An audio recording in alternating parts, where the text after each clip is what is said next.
बात करेंगे अगर आप प्रीलिम्स 2025 की तैयारी कर रहे हैं तो इकोनॉमी के लिए क्या रिसोर्सेज हो सकते हैं, इकोनॉमी की तैयारी आपको कैसे करनी है। देखिए, अगर हम यूपीएससी के सिलेबस के अकॉर्डिंग बात करते हैं तो यूपीएससी ने काफ़ी शॉर्ट में सिलेबस को समझाया है। Economic and social development, sustainable development, poverty, inclusive demographic, social social sector initiative. तो इन्होंने काफ़ी शॉर्ट में सिलेबस को मेंशन किया है। क्या वाकई में यूपीएससी का सिलेबस इतना शॉर्ट है? ये सवाल अपने आप से पूछना चाहिए। नहीं, यूपीएससी का सिलेबस इतना शॉर्ट नहीं है। इन्होंने सिर्फ टॉपिक के नाम लिखे हैं। यूपीएससी का सिलेबस वैसे बड़ा है, क्योंकि अगर हम बात करते हैं यूपीएससी के क्वेश्चन वाइज कितने क्वेश्चन आते हैं तो प्रीलिम्स में आंसर इकोनॉमी से करीब करीब 18 से 20 क्वेश्चन आपको आराम से देखने को मिलते हैं। अगर किस्मत अच्छी है तो यहीं पे ये क्वेश्चन 20 से 22 तक भी जा सकते हैं, बट 18 से 20 क्वेश्चन हर साल आपको देखने को मिल जाते हैं इकोनॉमी से। तो ये आप समझ सकते हैं कि अकेला एकमात्र ऐसा एग्जाम, अकेला ऐसा सब्जेक्ट रहेगा जो प्रीलिम्स में करीब 40 नंबर लेके आएगा। तो आप इसको हल्के में तो नहीं ले सकते। अगर अपन क्वेश्चन वाइज देखते हैं तो यूपीएससी प्रीलिम्स में कैसे क्वेश्चन पूछे जाते हैं इकोनॉमी से, तो अपन पाएंगे कि हर साल, जैसे कि अगर 2024 की बात करते हैं तो इस साल थोड़े क्वेश्चंस कम आए थे, करीब 17 क्वेश्चंस इकोनॉमी से पूछे गए थे। बात करेंगे 2023 में 18 क्वेश्चंस थे, उसमें से 8 क्वेश्चंस इजी थे, 7 क्वेश्चंस मीडियम थे और 3 क्वेश्चंस डिफिकल्ट थे। तो इन डिफिकल्ट वाले को एक बार के लिए छोड़ देते हैं तो भी हमारे पास में करीब करीब 15 क्वेश्चंस ऐसे होते हैं जो काफ़ी ज़्यादा ईजी होते हैं, जिनको अपन कर सकते हैं। ये रेशियो कभी 11 के आसपास पहुंच जाता है। जैसे कि 2022 में क्वेश्चंस कम थे, 2021 में 15 के आसपास थे, 2020 में 20 थे, 2017 में करीब 25 क्वेश्चन आ गए थे इकोनॉमी से। तो आप समझ सकते हैं कि इकोनॉमी को हल्के में लेना अपने आप में मूर्खता होगी। इकोनॉमी के लिए सोर्स क्या क्या है इसको समझते हैं। इकोनॉमी के लिए हमें एनसीईआरटी पढ़नी रहेगी, बुक्स पढ़नी रहेगी और करंट अफेयर्स करना रहेगा। अब बात करेंगे क्या एनसीईआरटी को करना जरूरी है। देखिए, एनसीईआरटी को करना जरूरी तो है, पर एनसीईआरटी से करना जरूरी नहीं है। समझिए क्या बात कह रहा हूँ। देखिए, आप में से बहुत सारे लोग होंगे जो हिंदी मीडियम से होंगे। हिंदी मीडियम वालों को अक्सर इकोनॉमी में दिक्कत आती है, उनको इकोनॉमी से डर लगता है। रीजन क्या है? क्योंकि इकोनॉमी की जो एनसीईआरटी होती है वो उन्होंने पहले पढ़ने रखी होती है, इकोनॉमी का बेसिक होता नहीं है, फिर वो डायरेक्ट इकोनॉमी को पढ़ने की कोशिश करते हैं तो समझ में आती नहीं है। तो ध्यान रखिएगा कि इकोनॉमी के बेसिक के लिए हमें एनसीईआरटी पढ़नी होगी। अगर आपने एनसीईआरटी नहीं पढ़ी है तो भी काम हो जाएगा, अगर आप एनसीईआरटी के नोट्स से काम चलाते हैं तो। अगर आपको एनसीईआरटी के नोट्स की नीड है तो आप चाहे तो हमारा जो एनसीईआरटी बैच है उसको ज्वाइन कर सकते हैं, क्योंकि अभी देखिए प्रीलिम्स पर टाइम बहुत कम रहा है और आपने अभी तक कुछ भी नहीं पढ़ा है एनसीईआरटी से, तो आप उस बैच से कनेक्ट हो सकते हैं। वहाँ पे आपको एनसीईआरटी की क्लासेस देखने को मिल जाएगी, एनसीईआरटी के शॉर्ट नोट्स और एनसीईआरटी के टेस्ट सीरीज देखने को मिल जाएगी। मैं आपको बताना चाहूँगा एक बार के लिए, ये है। सो आप यहाँ देख सकते हैं, यहाँ पर आपको 1-to-1 मेंटरशिप की सुविधा देखने को मिल जाती है, एनसीईआरटी की क्लासेस देखने को मिल जाती है, डेली टारगेट देखने को मिल जाते हैं, जहाँ पर अपन रोजाना टारगेट देंगे आपको पढ़ना कैसा है, और साथ में एनसीईआरटी की क्लासेस, टेस्ट, नोट्स, ये सब कुछ देखने को मिल जाता है 599 रुपये में। सो अगर आपको इकोनॉमी में कुछ भी दिक्कत है तो आप इस कोर्स के साथ में जुड़कर कंटिन्यू कर सकते हैं। तो ध्यान रखिएगा कि एनसीईआरटी के लिए हमें बेसिक तैयार करना जरूरी है, इकोनॉमी के लिए हमें एनसीईआरटी का बेसिक तैयार करना जरूरी है, अदरवाइज इकोनॉमी को समझने में थोड़ी सी दिक्कत हो सकती है। यहाँ पे अपन बात करते हैं स्टैंडर्ड सोर्स कौन कौन से अवेलेबल है मार्केट में और हमें कौन सा फॉलो करना है। मोस्ट पॉपुलर मृणाल सर के नोट्स, रमेश सिंह बुक जो आती है ये आपने सुनी होगी, काफ़ी ज़्यादा टॉपर के मुँह से भी इस बुक का नाम सुना होगा। विवेक सिंह के नोट्स, ये विवेक सिंह जो सर हैं उनके नोट्स आते हैं। बाजीराम या फिर विजन के नोट्स ले सकते हैं, संजीव वर्मा ले सकते हैं, नितिन सिंघानिया ले सकते हैं। नितिन सिंघानिया इकोनॉमी के लिए भी आती है और आर्ट एंड कल्चर के लिए भी आती है, ठीक है। साथ में आप दृष्टि के वगैरह नोट्स है, ये भी मार्केट में आते हैं। सो मार्केट में जो अगर बात करेंगे रिसोर्सेज को लेकर, तो मार्केट में रिसोर्सेज तो बहुत ज़्यादा अवेलेबल है, पर हमें किसे फॉलो करना है। अगर आपने अभी तक किसी को भी नहीं पढ़ा है तो आप मृणाल सर के नोट्स के साथ में जा सकते हैं। मैं मृणाल सर के नोट्स को क्यों रिकमेंड कर रहा हूँ, उसके पीछे रीजन है। अगर बात करेंगे प्रीलिम्स के अकॉर्डिंग, तो प्रीलिम्स के अकॉर्डिंग मृणाल सर के नोट्स मोर देन इनफ है। साथ में मृणाल सर हर साल जब प्रीलिम्स आने वाला होता है तब इनकी विन सीरीज चलती है, जिसके अंदर ये करंट अफेयर्स पढ़ाते हैं इकोनॉमी का, वो भी फ्री ऑफ कॉस्ट। तो ऐसा रहेगा कि अगर आप इन नोट्स को कर लेते हैं तो आपको फ्री ऑफ कॉस्ट इकोनॉमी को पढ़ने का मौका मिल जाएगा, जो करंट की अपडेट होगी वो। तो यूजुअली क्या होता है कि जब प्रीलिम्स आता है तो अपन को करंट अफेयर्स के लिए भागना पड़ता है और तब हम सब्जेक्ट वाइज करंट अफेयर्स पढ़ते हैं।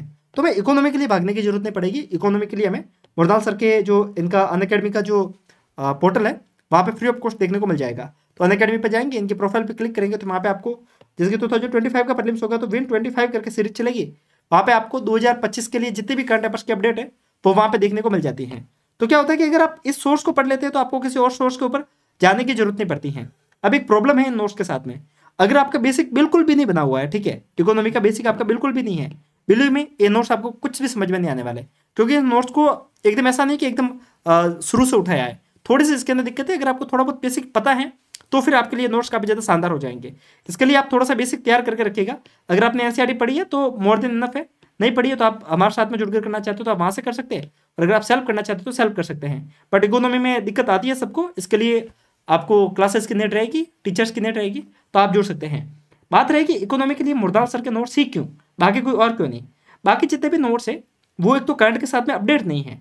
मुरदाल सर के नोट्स हर साल अपडेट हो जाते हैं मई तक, मतलब जैसे कि अगर हम 2025 के लिए पढ़ेंगे तो अभी इनकी जो सीरीज चल रही है पीसीबी 12 वाली शायद सीरीज चल रही होगी भी, ठीक है। तो वैसे तो 2025 के लिए इन्होंने बनाई हुई सीरीज है। तो आप इसके नोट्स को देखेंगे ना, तो ये नोट्स आपको 2026 तक के सारे अपडेट लिखे हुए आएंगे। तो इसको पढ़ने के बाद में आपको किसी और सोर्स को करने की नीड नहीं रहेगी। साथ में जो मुरदाल सर के नोट्स होते हैं उनमें क्या होता है कि बजट की अपडेट शामिल होती हैं, बजट शामिल होता है और सर्वे भी शामिल होता है, तो आपको वो वहाँ पे हेल्प कर देते हैं। तो इसके लिए मैं आपको ये नोट्स रिकमेंड कर रहा हूँ। बाकी बुकें भी अच्छी हैं, बाकी बुकों में प्रॉब्लम नहीं है, कॉन्सेप्ट सबके वही लिखे हुए। ऐसा नहीं कि मुरदाल सर ने कहीं खुद से अपने नोट्स बनाए, सीधी सी बात है इन सारे कंटेंट को कॉपी करके ही बनाया हुआ है, क्योंकि हर एक व्यक्ति कट एंड पेस्ट ही करता है। ऐसा नहीं है कि खुद का कंटेंट बनाता है। तो कंटेंट यही है, बस फर्क ये है कि इसके अंदर बाकी अपडेट ज़्यादा मिल जाती हैं। बाकी इनमें से अगर आपने कोई भी सोर्स फॉलो किया है तो कोई ऐसी प्रॉब्लम वाली बात नहीं है। बात हमने करेंगे सोर्स के लिए, तो हमने क्या क्या बता दिया। मुरदाल सर के नोट्स आप देखेंगे किसके लिए, स्टैंडर्ड फॉर्मेट के लिए। बाकी एनसीईआरटी के लिए मैंने आपको बता दिया था। साथ में आप डेली बेसिस पे करंट अफेयर्स जरूर पढ़ेंगे, और डेली बेसिस पे करंट अफेयर्स आप कहाँ से करेंगे, न्यूज़पेपर से। आप में से काफ़ी लोग ऐसे हैं जो न्यूज़पेपर को छोड़ के चलते हैं, आप ऐसी गलती मत कीजिए, क्योंकि मानो प्रीलिम्स आपका निकल जाएगा बिना न्यूज़पेपर पढ़े, पर मेंस का क्या, मेंस में तो आपको अपडेट लिखनी पड़ेगी, वहाँ पे तो न्यूज़पेपर हेल्प करेगा। साथ में आपको मंथली मैगजीन, आप में से काफ़ी लोग पीटी 365 के भरोसे रहेंगे कि अपन लास्ट में पढ़ लेंगे, ऐसी गलती मत कीजिए। आप मंथली मैगजीन को करते जाइए। क्या होता है कि जब प्रीलिम्स आने वाला होगा तो प्रीलिम्स से 4 महीने पहले आपके पास में कितना प्रेशर होगा, स्टैंडर्ड पढ़ना रहेगा, करंट अफेयर्स पढ़ना रहेगा, साथ में आपको और भी टेस्ट सीरीज लगानी रहेगी। क्या इतना सारा टाइम हो पाएगा क्या? अब आप ये देखो कि अपन टेस्ट सीरीज लगाएंगे, स्टैंडर्ड पढ़ेंगे, तब अपन करंट के ऊपर क्या अच्छे से फोकस कर पाएंगे? नहीं कर पाते हैं। इससे बढ़िया थोड़ा थोड़ा करके खाइए, ताकि आप लंबे समय तक चीज़ों को यूटिलाइज कर पाएंगे। बाकी बात मैंने आपको एनसीईआरटी का बता दी। एनसीईआरटी आपको सिर्फ बेसिक के लिए करनी है। अगर आप एनसीईआरटी वैसे बात करेंगे एग्जाम ओरिएंटेड, तो यूपीएससी के लिए एनसीईआरटी से कोई खास क्वेश्चंस बनेंगे नहीं। खासकर इकोनॉमी के लिए मैं कह रहा हूँ, सारे एनसीईआरटी की बात नहीं कर रहा हूँ। इकोनॉमी के लिए एनसीईआरटी से कोई खास क्वेश्चंस नहीं बनेंगे। बस अगर आप मुरदाल सर के नोट्स को कर रहे हैं तो आपको एनसीईआरटी की थोड़ी बेसिक होना जरूरी है, और वो आपको जरूरी नहीं है कि डायरेक्ट एनसीईआरटी से ही करनी है। डायरेक्ट एनसीईआरटी से करने की कोई जरूरत नहीं है। आप एनसीईआरटी के नोट्स कहीं से भी ले सकते हैं, उन नोट्स के माध्यम से भी कर सकते हैं। तो ये बात आप समझ गए होंगे कि एनसीईआरटी की इंपॉर्टेंस क्या है और क्यों करनी है। ठीक है, अब बात करेंगे फॉर प्री के लिए क्या इंपॉर्टेंट है और क्या इंपॉर्टेंट नहीं है। वैसे तो पूरी इकोनॉमी इंपॉर्टेंट है, बट 3 ऐसे टॉपिक बहुत ज़्यादा इंपॉर्टेंट है। 3 टॉपिक में 3 बड़े, अगर आप टॉपिक के अंदर डिवाइड करते हैं इकोनॉमी को, तो जैसे कि मुरदाल सर ने पूरी इकोनॉमी को 6 टॉपिक पे डिवाइड कर रखी है, जिसको 6 पिलर के नाम से जानते हैं। इनका कहना है कि 6 पिलर को अगर कर लेते हैं तो आपकी इकोनॉमी कवर हो जाती है। उन्हीं में अगर 3 सबसे इंपॉर्टेंट पिलर है, वो कौन कौन से हैं? Pillar number first, money, banking, finance, inflation, share market वाला ये जो टॉपिक है। एक पिलर है, ये आई थिंक पिलर नंबर 4 में आएगा, जीडीपी, इंफ्रास्ट्रक्चर, माइक्रो इकोनॉमिक्स वाला टॉपिक। और एक ये बजट और जीएसटी, जो एफआरबीएम एक्ट है ये वाला। तो आप ये देख सकते हैं कि 3 जो सबसे बड़े टॉपिक है वो यही हैं। अगर आप इन 3 टॉपिक को अच्छे से कर लेते हैं तो आप यकीन मानिए प्रीलिम्स का जो आने वाला है ना 20 क्वेश्चन, 20 में से करीब 12 क्वेश्चन आपको इन बड़े टॉपिक से हो जाएंगे, 12 से 13 क्वेश्चन। बाकी उसमें हर साल प्रीलिम्स में करीब 6 से 7 क्वेश्चन ऐसे आते हैं जो अतरंगी होते हैं। अतरंगी इन द सेंस, 1 सेकेंड,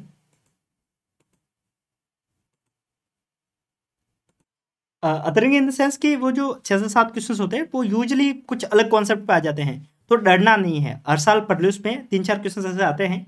तो आप अभी पीवाईक्यू भी देखेंगे तो पीवाईक्यू में भी आपको ऐसे क्वेश्चन देखने को मिलते हैं। तो डरना नहीं है और उनके लिए झंडे उठा के चलना नहीं है। ऐसा नहीं कि उन क्वेश्चन के लिए चलो भाई उन्हीं क्वेश्चन को कवर करने में लग जाते हैं। बात करेंगे मेंस के लिए। वैसे तो ये वीडियो पूरा प्री के लिए बनाया है, लेकिन अगर मेंस के लिए बात करेंगे तो मुरदाल सर के जो नोट्स आते हैं वो प्री और मेंस के लिए सेपरेट आते हैं। ठीक है, तो आप मेंस के नोट्स भी आप साथ में लेकर पढ़ेंगे तो आपका मेंस का कॉन्सेप्ट भी साथ साथ में कवरअप हो जाएगा। अब मैंने आपको बता दिया कि हर साल जब बात करेंगे क्वेश्चंस के बेस पे, पीवाईक्यू के बेस पे प्रीलिम्स में, तो हर साल करीब 5 से 7 क्वेश्चन ऐसे होते हैं जो अनकन्वेंशनल फॉर्म से होते हैं, यानी कि जो ऐसी थीम होती है जो यूजली जानकार में नहीं होती हैं। यानी कि हमारे पास में 20 क्वेश्चन होते हैं परी के आप इकोनॉमी से, तो 20 में से आप आराम से 12 से 13 क्वेश्चन तो टैकल कर सकते हैं। ऊपर के आते हैं 6 से 7 क्वेश्चन, इनको आप वही एलिमिनेशन से करना चाहते हो वो करो, नहीं तो छोड़ने ही पड़ेंगे। तो इसके लिए डरना नहीं है। ये मैंने आपको क्यों बताया, क्योंकि आप जब पीवाईक्यू सॉल्व करेंगे तो पीवाईक्यू में ऐसे 6-7 क्वेश्चन मिलेंगे, फिर आप मेरे से आके बोलेंगे कि ये क्वेश्चन तो किसी भी सोर्स पे नहीं लिखे। फिर देखिए ऐसे हर साल होगा, ऐसा डरना नहीं है। ऐसे क्वेश्चंस के लिए सीधी सी बात है, ध्यान रखना है कि हर साल ऐसे क्वेश्चंस आएंगे, तो अपन को इन पे ध्यान नहीं देना है। अपन को उस स्टैटिक पोर्शन पे ध्यान देना जो हमारे सोर्सेज से आया है। ये टॉपिक जैसे कि इस साल भी अमेरिका के बॉन्ड मार्केट से क्वेश्चन आ गया था 2024 में, तो इस टाइप के क्वेश्चन से डरना नहीं है। अब बात करूंगा इकोनॉमी के लिए सबसे बेस्ट स्ट्रेटेजी की। मुरनाल सर के नोट्स आपको पढ़ने हैं, बजट आपको पढ़ना रहेगा, जो कि मैंने आपको शुरुआत में बता दिया था। बजट आपको पढ़ना पड़ेगा, बजट और सर्वे 2025 का, ये आपको पढ़ना ही है। करंट अफेयर्स के लिए मैंने आपको जानकारी बता दी, ये करनी है। इन सबके साथ में पीवाईक्यू। आप में से मैक्सिमम लोग ऐसे होंगे जो पीवाईक्यू को तो हल्के में लेंगे और टेस्ट सीरीज पे पहले भागेंगे, बोलेंगे टेस्ट सीरीज ज्वाइन करनी है, टेस्ट सीरीज ज्वाइन करनी है। अगर आप पीवाईक्यू नहीं करते हैं तो टेस्ट सीरीज को करने का कोई फायदा नहीं है। तो आप ध्यान रखिएगा कि आपको टेस्ट सीरीज तो करनी है, पर टेस्ट सीरीज से पहले पीवाईक्यू करने हैं। पीवाईक्यू इस एग्जाम के लिए की है, कम से कम आपको लास्ट के 7 साल के पीवाईक्यू मुंह पे याद होना चाहिए। और पीवाईक्यू सॉल्व कैसे करने हैं, पूरा पेपर लगाएंगे आप। ऐसा नहीं कि आपको इकोनॉमी के लिए पढ़ना है तो आप सीधा जाके इकोनॉमी वाले पोर्शन को पढ़ेंगे, वो अच्छी स्ट्रेटेजी नहीं होती पीवाईक्यू की। आप कैसे करेंगे, लाइक तो फॉर एग्जाम्पल आप 2022 का पूरा पेपर डाउनलोड करेंगे और उसको सॉल्व करना शुरू करेंगे। 2 घंटे का टाइम देंगे खुद को, इस पेपर को पूरा सॉल्व करेंगे। फिर एक एक क्वेश्चन का एनालिसिस आप गूगल से करेंगे और आंसर की आप प्राप्त कर सकते हैं, जो यूपीएससी की ऑफिशियल आंसर की होती है, उससे आप आंसर को चेक करेंगे। ऐसा क्यों करना है, ऐसा करेंगे तो आप एक एक क्वेश्चन पेपर पे कम से कम 4 से 5 घंटे बिताएंगे, उससे आपको पीवाईक्यू लंबे समय तक याद रहेंगे। साथ में आपको एक्स्ट्रा फैक्ट भी देखने को मिलते हैं। साथ में जो 4 ऑप्शंस होते हैं, चारों के जो ऑप्शंस है उसका अर्थ आपको पता होना चाहिए, उसका डिटेल में एक्सप्लेनेशन पता होना चाहिए। आप कमेंट करेंगे तो पीवाईक्यू एनालिसिस पे अपन एक सीरीज शुरू कर देंगे, जहाँ पे अपन कंप्लीट पीवाईक्यू के बारे में बात करेंगे। सो आई होप यहाँ से आपको सीखने को मिला होगा। हमने यहाँ पे इकोनॉमिक के रिसोर्सेज को डिस्कस किया। अगर आपको कुछ सीखने को मिला, अच्छा लगा है, तो आप लाइक और कमेंट करके बता सकते हैं, और ऐसे वीडियो के लिए आप हमें फॉलो कर सकते हैं। मिलते हैं, तब तक के लिए नमस्कार। साथ में जो मैंने आपको बता दिया कि एनसीईआरटी के क्लासेस को लेकर जो जानकारी बताई है, इसके साथ में कुछ एक जानकारी और मैं आपको बताना चाहूँगा, जो कि बिल्कुल फ्री ऑफ कॉस्ट है आप सब लोगों के लिए। चैट जीपीटी का कोर्स, ये चैट जीपीटी का कोर्स हमने बिल्कुल फ्री ऑफ कॉस्ट तैयार किया आप सभी लोगों के लिए।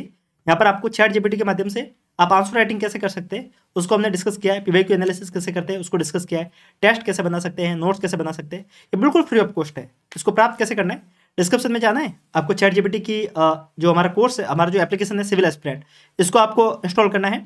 ये एप्लीकेशन आपको प्ले स्टोर पर आराम से मिल जाएगा। आप रिव्यू देख सकते हैं, जितने भी लोग हमारे साथ में जुड़े हुए उन सबका रिव्यू बहुत पॉजिटिव है, आपको यहाँ पे जानकारी देखने को मिल जाएगी, आप ये देख सकते हैं। सो आप देख सकते हैं, तो सारे लोग जुड़े हैं तो उनको फायदा ही हुआ है। तो आप वहाँ से डिस्क्रिप्शन में जाके 1 सेकेंड, आप डिस्क्रिप्शन में जाके एप्लीकेशन को डाउनलोड करेंगे और फिर आप जो एप्लीकेशन पे आएंगे तो आपको ये कोर्स देखने को मिल जाएगा, आप इनरोल कर सकते हैं, बिल्कुल फ्री ऑफ कॉस्ट है। सभी लोग जुड़ेंगे तो फायदा ही होगा। तो मिलते हैं ऐसे वीडियो के साथ में, तब तक के लिए हंसते रहिए, मुस्कुराते रहिए, साथ साथ में पढ़ते भी रहिए। ऐसे वीडियो के साथ फिर मिलते हैं, तब तक के लिए नमस्कार, जय हिंद।